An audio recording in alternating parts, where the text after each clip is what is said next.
everyone, this is Mahvish, reporter-producer with CGTN America with producer Phoebe Follosco. And the Women's March has returned once again to Washington, D.C., 5 years after the inaugural march, which was, of course, a protest of sorts against the inauguration of President Trump. This time around, this year around, it's reproductive rights that are on the line. So thousands have gathered here for reproductive justice. They want their voices heard. Of course, this comes after Texas implemented the most restrictive ban in the country, banning abortions, banning almost all abortions, including incest and rape. Women here feel like their reproductive rights are on the line. They want their voices heard. We've spoken to many people that have come out strongly against this issue. Of course, this march comes 2 days before the Supreme Court convenes. The fear is that many other states will follow suit. I am dressed up as the late Supreme Court Justice Ruth Bader Ginsburg to remind the people who took her place to fill her shoes that nothing has changed since 1973 and we still deserve the right to choose.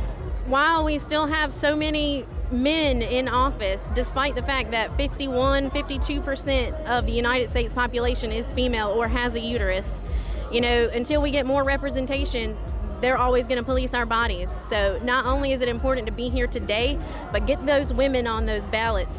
I am Lady Justice because I believe that the scales of justice are very skewed because of the religious bias. I'm also driven here today because of what's going on in Texas.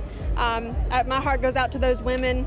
And also Senator Cori Bush recently spoke out about what happened to her, and that was very impactful to me. My mother had 7 children, 2 of which she lost at birth, and she shouldn't have had to because they wouldn't have been viable anyway. My daughter had a miscarriage, but she shouldn't have had to have gone through that. My ex had a miscarriage in her 2nd trimester.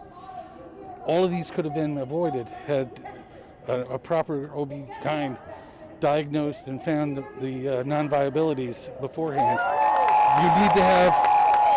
A woman needs to have the ability to choose to have an abortion and to have it done in a safe environment, in a clinical environment, not in a back alley like 100 years ago with coat hangers. I'm here to support the freedom for people to make the most intimate decision in their life, the question of when or whether to start a family.